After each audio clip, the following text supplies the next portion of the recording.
આજે આપણે સ્વાધ્યાય 11મા ધોરણનું સ્વાધ્યાય 2.3 કરવા પહેલા એક ઉદાહરણ 17મું કરી લઈએ, પછી સ્વાધ્યાય 2.3 કરશું.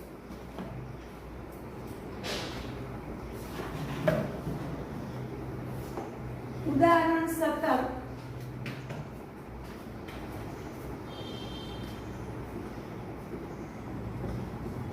એ બેઝિક ક્રિયાઓ પર આધારિત છે. fx બરાબર √x, gx બરાબર x બે અનઋણ વાસ્તવિક સંખ્યાના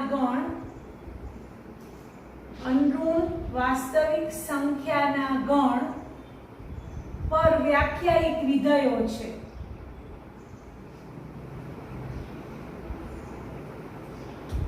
તો f plus g, f minus g, f into g, f by g of x શોધવાના છે. તો f plus g of x બરાબર fx plus gx. fx એટલે વર્ગમૂળમાં x, gx એટલે x.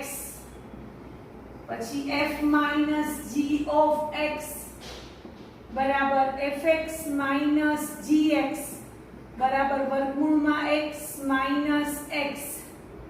હવે f g of x બે વિધેયોનો ગુણાકાર fx into gx વર્ગમૂળમાં x into x.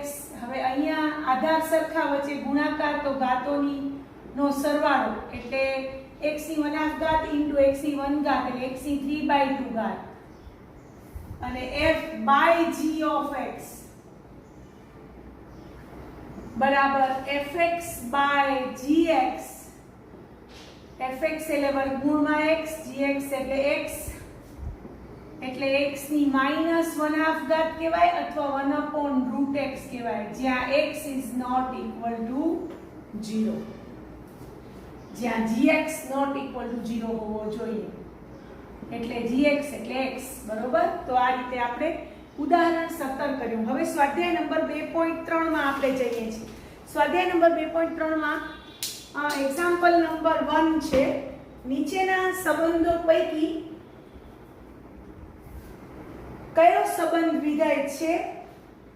વિધેય હોય તો એનું કારણ આપો અને એનો પ્રદેશ અને એનો વિસ્તાર શોધવાનો છે. તો આપણે સ્વાધ્યાય નંબર 2.3 નો પહેલો પ્રશ્ન નંબર 1 આપણે એમાં 3 દાખલાઓ છે. 3 સંબંધો આપ્યા છે. એ ત્રણેય સંબંધ વિધેય છે કે નહીં? જો વિધેય હોય તો એનો પ્રદેશ અને વિસ્તાર શોધવાનો છે. તો પહેલો સંબંધ આ રીતે ક્રમયુગ જોડ સ્વરૂપે આપ્યો છે અને એ ક્રમયુગ જોડ છે 2 1 5 1 8 1 11 1 14 1 અને 17 1. આ રીતે પહેલો સંબંધ ક્રમયુગ જોડ સ્વરૂપે આપ્યો છે. હવે તમને ખબર છે કે સંબંધ વિધેય થવા માટે પ્રદેશના પ્રત્યેક ઘટક x ને અનુરૂપ અનન્ય પ્રતિબિંબ મળવા જોઈએ. તો 2 ને અનુરૂપ 1 મળે છે, 5 ને અનુરૂપ પણ 1 મળે છે, 8 ને અનુરૂપ 1 મળે છે. બધા માટે પોતપોતાના પ્રતિબિંબો મળે છે. તો લખશું કે અહીં પ્રદેશના પ્રત્યેક ઘટક x માટે અનન્ય પ્રતિબિંબ fx મળે જ છે.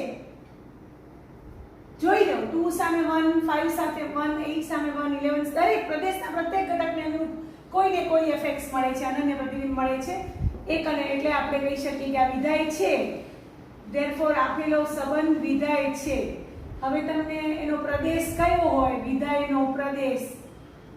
આ વિધેયનો પ્રદેશ તો ક્રમયુગ જોડનો પહેલો ઘટક 2 5 8 11 14 17 અને વિધેયનો વિસ્તાર કયો હોય?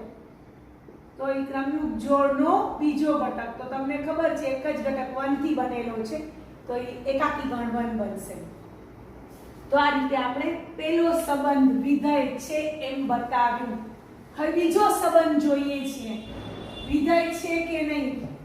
વિધેય હશે તો જ એનો પ્રદેશ અને વિસ્તાર શોધાશે, નહીં હોય તો નહીં શોધવાનો. હા, બીજો સંબંધ છે છગડીયા કૌંસમાં 2 1 4 2 6 3 8 4 10 5 12 6 14 7. તો અહીંયા પણ આપણે જોઈએ છે કે પ્રદેશના પ્રત્યેક ઘટક માટે અનન્ય પ્રતિબિંબ મળે છે. તો અહીં પ્રદેશના દરેક x માટે અનન્ય fx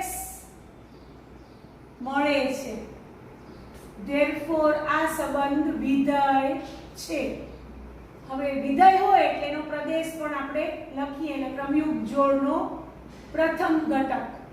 તો 1 2 4 6 8 10 2 4 6 8 10 12 14 આ પ્રદેશ છે. અને વિધેયનો વિસ્તાર એટલે ક્રમયુગ જોડનો બીજો ઘટક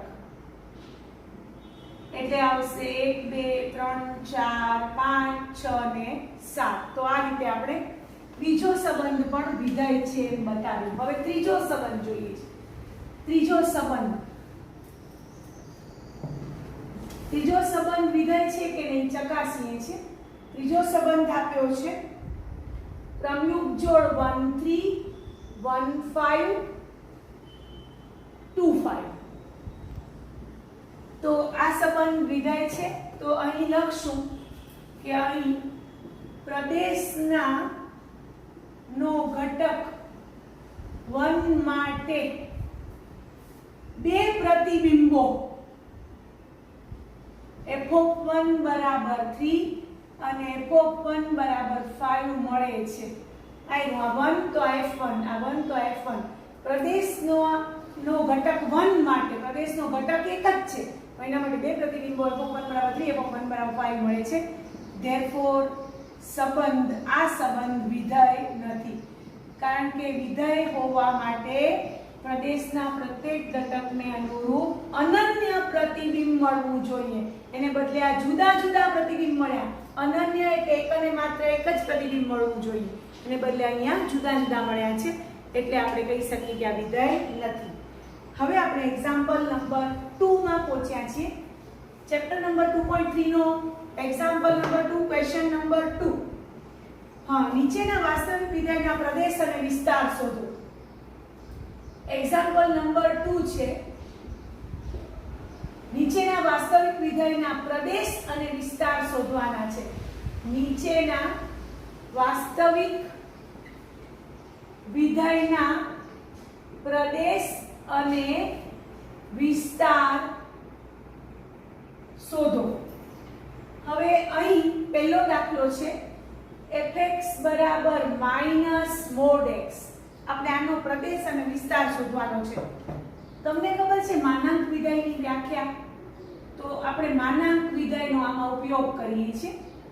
માનાંક વિધેય f r થી r. અહીંયા ધ્યાન આપજો. fx બરાબર mod x બરાબર x ક્યારે હતો? જ્યારે x ધન અથવા શૂન્ય હોય ત્યારે. બરાબર -x ક્યારે હતો? જ્યારે x ઋણ હોય ત્યારે. તમને ખબર છે આ માનાંક વિધેયની વ્યાખ્યા છે. આપેલું છે.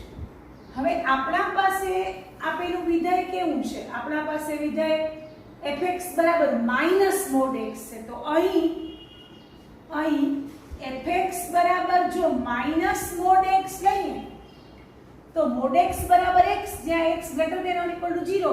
તો હવે આગળ માઈનસ આવે તો mod x બરાબર -x જ્યાં x greater than or equal to 0. ખાલી તમારે આટલું જ બદલવાનું છે. કેવી રીતે? જો x કોઈ પણ ધન સંખ્યા હશે પણ આગળ માઈનસ આવશે એટલે એ માઈનસ જ બનશે. x કોઈ પણ ધન સંખ્યા હશે એનો માનાંક ધન થશે પણ આગળ માઈનસ એટલે માઈનસ આવશે. અને જો mod x બરાબર -x બરાબર x જ્યાં x less than 0. જ્યારે x પોતે ઋણ હશે તો ઋણનો માનાંક ધન પણ આગળ માઈનસ એટલે એ પોતે શું થઈ જશે? ઋણ. તમને ખ્યાલ આવી ગયો હશે. તો આ રીતે આપણે આ વિધેય આપણે મળ્યું. અહીં fx બરાબર -mod x આ રીતે વ્યાખ્યાયિત થશે. માનાંક વિધેયની વ્યાખ્યા પરથી fx બરાબર -mod x બરાબર -x જ્યાં x > 0 બરાબર x જ્યાં x < 0. હવે તમે જુઓ છો કે x હંમેશા પ્રદેશ માટે હોય, તો અહીંયા ધન અથવા શૂન્ય અને ઋણ એવી સંખ્યાઓ છે, તો આપણે કહી શકીએ કે અહીં f no Pradesh domain of f બરાબર r થશે. શું કામ? કારણ કે ધન વાસ્તવિક સંખ્યા, શૂન્ય અને ઋણ વાસ્તવિક સંખ્યા બધી આવી ગઈ. x જે બતાવે છે એ શું બતાવે છે? એનો પ્રદેશ. હવે વિસ્તાર માટે, હવે અહીંયા ધ્યાન આપજો, આપણા માટે નવું છે. વિસ્તાર એટલે fx, વિસ્તાર એટલે fx નું મૂલ્ય. તો આપણે ખબર છે કે બધા જ x માટે, બધા જ પ્રત્યેક x belongs to r માટે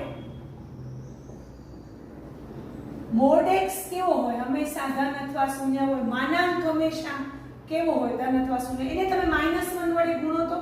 હવે તમે એક વસ્તુ યાદ રાખી લેજો કે જ્યારે તમે કોઈ પણ અસમતાને, આ અસમતા છે, આમાં ઇક્વલ ટુ ને ઇનઇક્વાલિટી બંને ભેગું છે, ઋણ સંખ્યા વડે ગુણો ને તો શું થઈ જાય? અસમતા બદલાઈ જાય.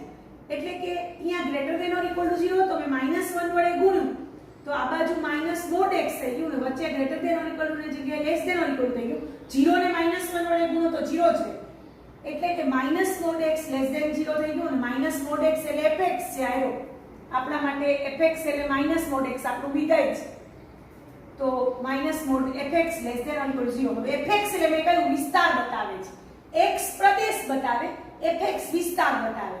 તો fx કેવો થયો? Less than or equal to 0. therefore range of fx એટલે વિસ્તાર બતાવે છે. રેન્જ ઓફ f એ 0 અથવા 0 થી નાનો, એટલે -∞ થી 0 અને 0 અથવા 0 થી નાનો છે, એટલે અહીંયા વિવૃત અંતરાલ આવશે અને અહીંયા સંવૃત અંતરાલ આવશે. તો આ રીતે આપણે -∞ થી 0 આપણે fx બરાબર -mod x નો પ્રદેશ લખ્યો, પ્રદેશ આવ્યો અને વિસ્તાર આવ્યો -∞ થી 0. વિવૃત સંવૃત અંતરાલ તમને બધાને ખબર છે 0 થી નાની અથવા બરાબર, એટલે સંખ્યા રેખા ઉપર આ 0 પોતે અને આ બાજુ બધી નાની સંખ્યા અને 0 પોતે, તો એને આ સાઈડ એટલે -∞ આ બાજુનો છેડો છે, આ બાજુનો છેડો 0 જ્યાં સંવૃત અંતરાલ છે.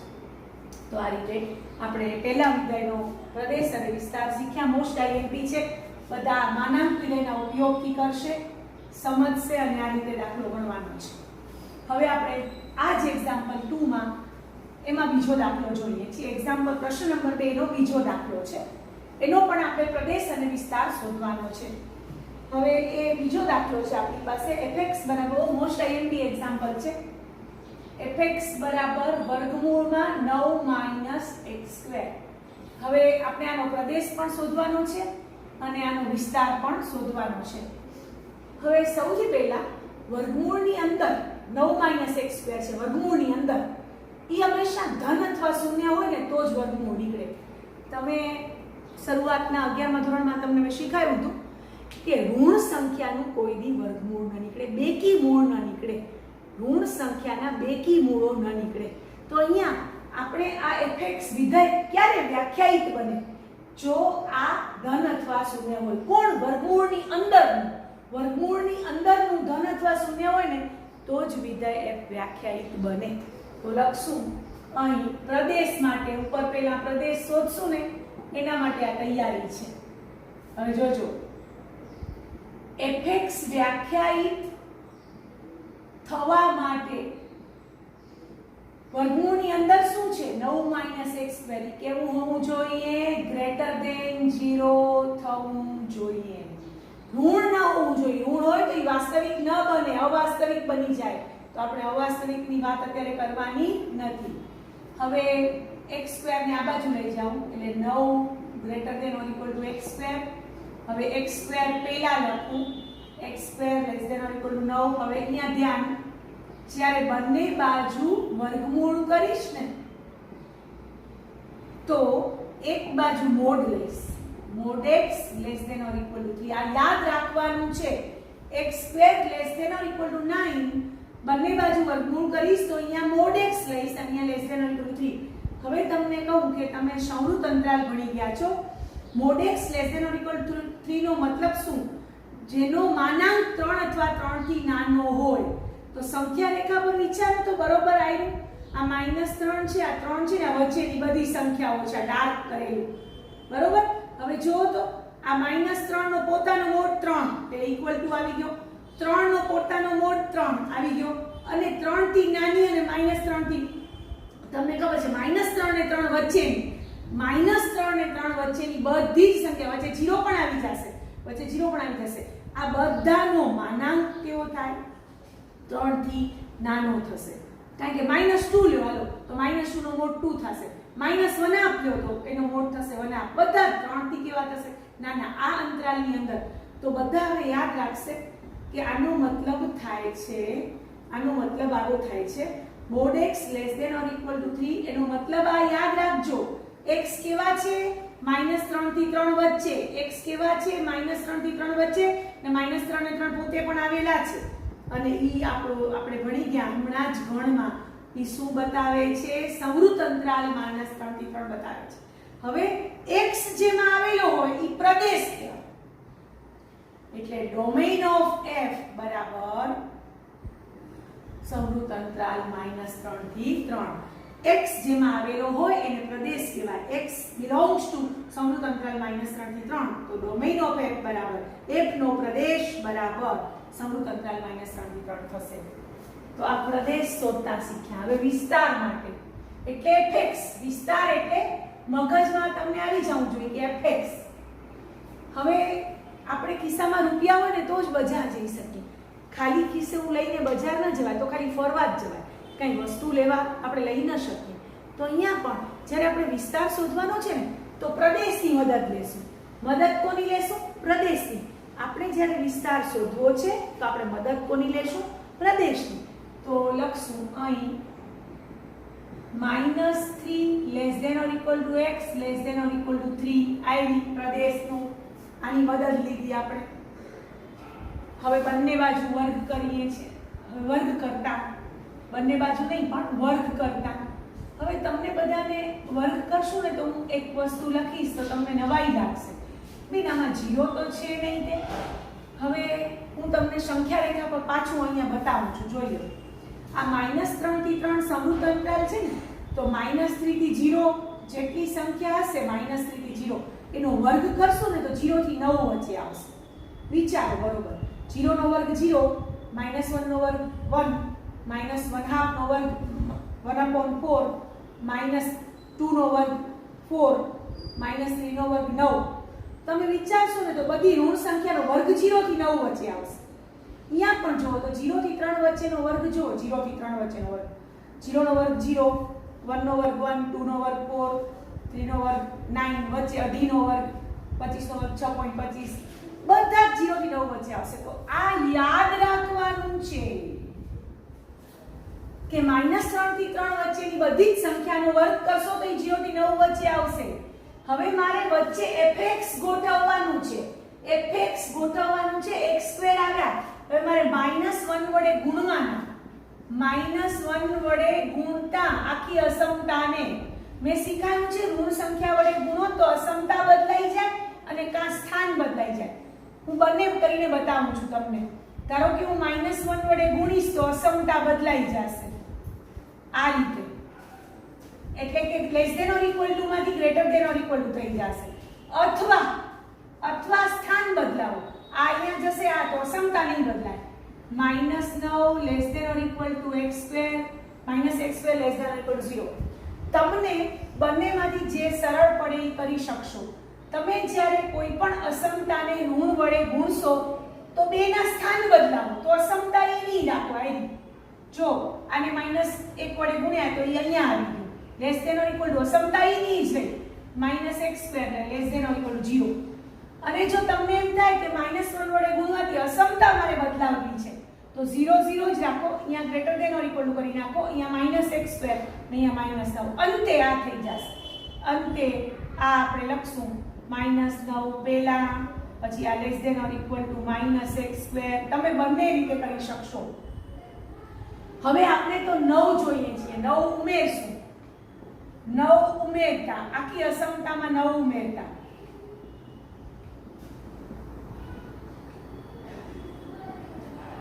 એટલે આવ્યો 0 less than or equal to 9 minus x square less than or equal to 9. હવે વર્ગમૂળ કરતા તો 0 less than or equal to under root 9 minus x square less than or equal to 3. હવે આ fx આવી ગયો. fx વચ્ચે શું આવી ગયો? fx એટલે વિસ્તાર બતાવે છે. therefore range of f બરાબર 0 થી 3 સમૃદ્ધ અંતરાલ જોઈ લો બરોબર. પ્રદેશ આવ્યો સમૃદ્ધ અંતરાલ -3 થી 3 અને વિસ્તાર આવ્યો સમૃદ્ધ અંતરાલ 0 થી 3. બધા વિદ્યાર્થીઓ આ રીતે જ પ્રદેશ અને વિસ્તાર શોધશે. તો એક્ઝામ્પલ નંબર આપણે બીજો કર્યો. હવે એક્ઝામ્પલ નંબર આપણે 3 કરીએ છીએ. સ્વાધ્યાય 2.3 નો પ્રશ્ન નંબર 3. હા, એક્ઝામ્પલ નંબર 3 આપણી પાસે છે.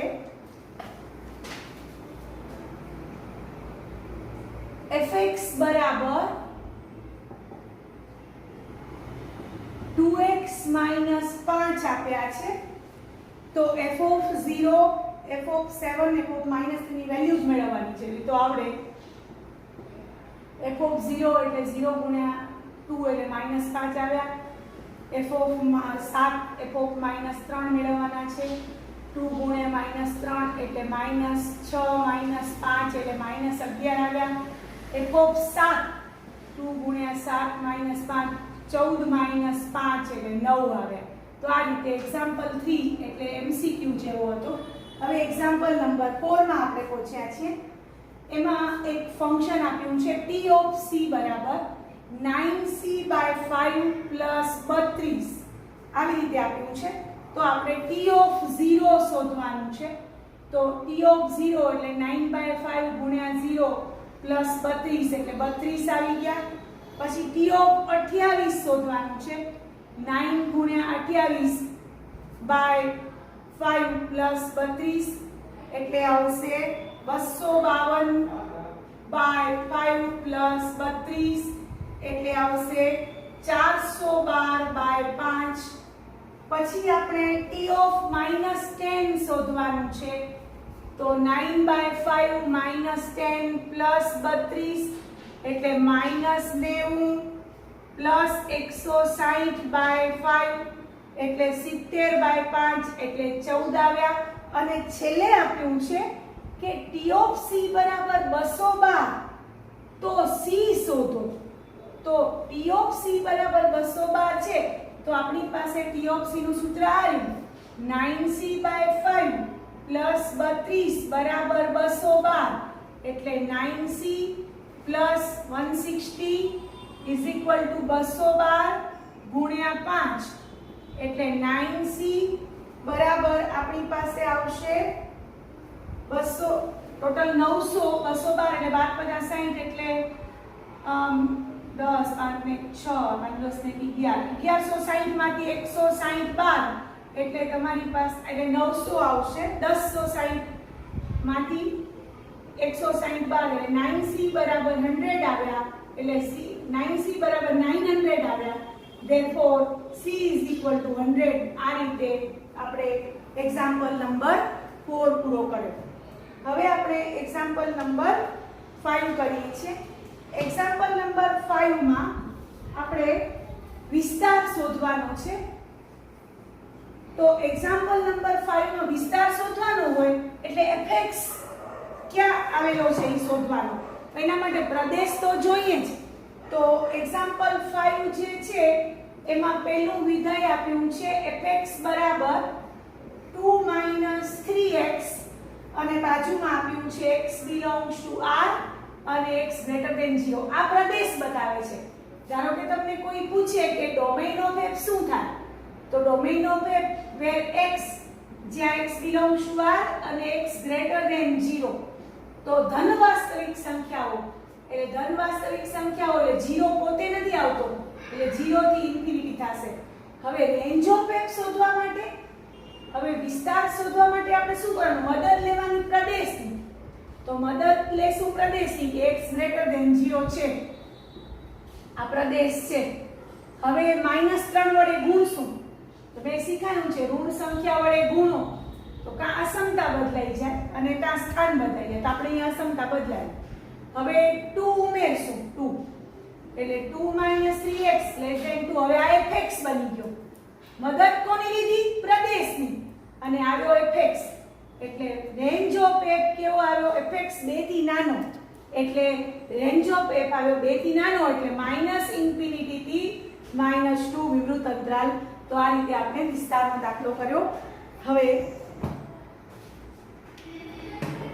જો તમને મારો વિડીયો પસંદ આવ્યો હોય તો લાઈક કરજો, શેર કરજો અને મારી ચેનલને સબસ્ક્રાઇબ કરજો. Thank you.